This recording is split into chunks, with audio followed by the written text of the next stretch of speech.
अस्सलाम वालेकुम वरहमतुल्लाह। अज़ीम मुस्लिम ख़वातीन की सीरीज़ के इस दूसरे हिस्से में आज हम आपके साथ मौजूद हैं। ये सीरीज़ हमारी उन अज़ीम मुस्लिम ख़वातीन के तस्करों पर मुश्तमिल है जिन्होंने अपने पोटेंशल और सलाहियत की वजह से बहुत सारे इज्तमाई कामों के अंदर अपना लोहा मनवाया। जब हम असलाफ़ की ज़िंदगियों का मुताला करते हैं तो हमें इस हैरान कुन हकीकत का सामना करना पड़ता है कि उनके शुयूख़ और असातिज़ा के अंदर कई ख़वातीन शामिल थीं। जैसे कि इमाम जलालुद्दीन सुयूती रहमतुल्लाह अलैह उम्मत के एक बड़े मुहक्किक, बड़े मुहद्दिस और शेख़ुश्शयूख़ और सूफ़ी हैं। उनके तस्करे में हमें ये बात मिलती है कि 1 दर्जन से ज़्यादा ख़वातीन उनकी असातिज़ा में शामिल थीं। इसी तरह इमाम ज़हबी को मुहद्दिसीन की जमात के अंदर वो मकाम हासिल है कि उन्हें इमामुल अइम्मा कहा जाता है।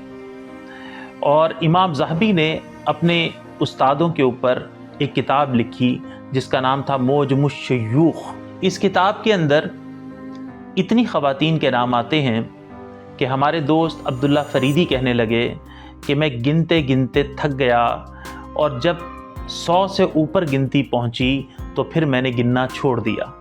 ये सब वो ख़वातीन थीं जो इमाम ज़हबी की असातिज़ा में से थीं। इमाम ज़हबी मुहद्दिसीन की जमात में तो एक नुमाया मकाम रखते हैं और उसके साथ जरह व तादील के भी इमामों में से हैं।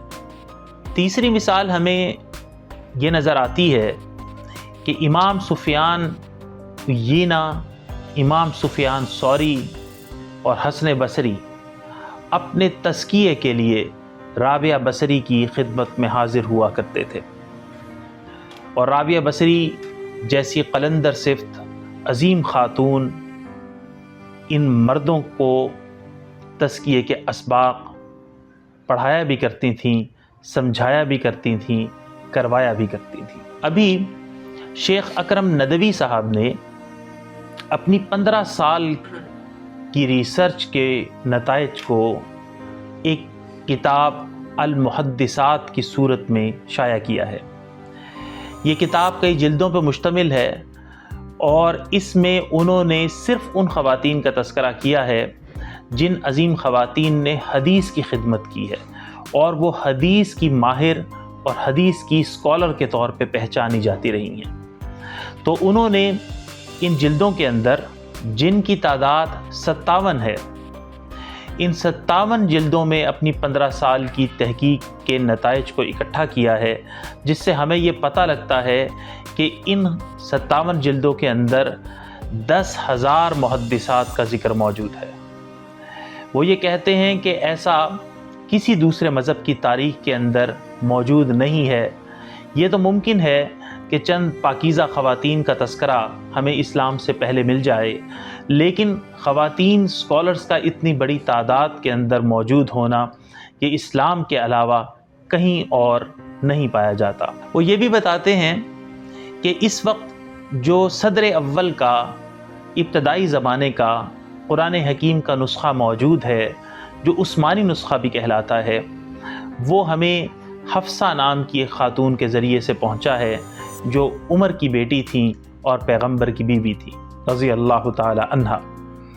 इसी तरह उन्होंने ये भी बताया कि बुखारी शरीफ का या सही बुखारी का सबसे ज़्यादा इस्तेमाल होने वाला काबिल एतमाद नुस्ख़ा जो है वो एक ख़ातून करीमा अल-मरोज़िया के ज़रिए से हम तक पहुँचा है।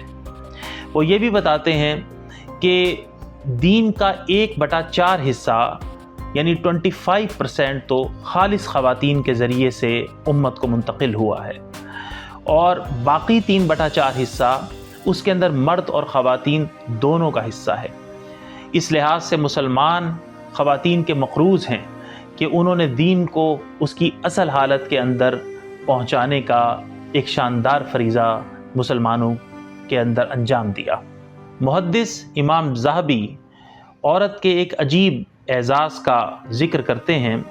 वो ये कहते हैं کہ تاریخ کے اندر کوئی ایک بھی مسلم عورت ایسی موجود نہیں ہے جس سے کوئی جھوٹی حدیث، موضوع حدیث روایت کی گئی ہو۔ یہ ایک عجیب اور شاندار اور حیرت انگیز اعزاز ہے۔ اس لیے اختتام پر یہ بات کہنی ہے کہ جہاں پر سیکولر نظریہ تباہ کن ہے اور تانوں بانوں کو بکھیرتا ہے، انسان کو انسان نہیں رہنے دیتا، خدا سے کاٹ دیتا ہے اور مادیت کے اندر غرق کر دیتا ہے، وہیں پہ اس کو ہرانا ہے اور ساتھ ہی اس متشدد روایتی فکر کو بھی شکست دینی ہے جو خواتین کے باہر نکلنے پہ، آنے جانے پہ، یہاں تک کہ بولنے اور آوازوں کے اوپر بھی پابندیاں عائد کرتی ہے۔ جس قوم نے اپنی آدھی آبادی کو عضو معطل بنا دیا ہو، اس سے یہ کیسے توقع کی جا سکتی ہے کہ وہ امامت کو نبھائے گی؟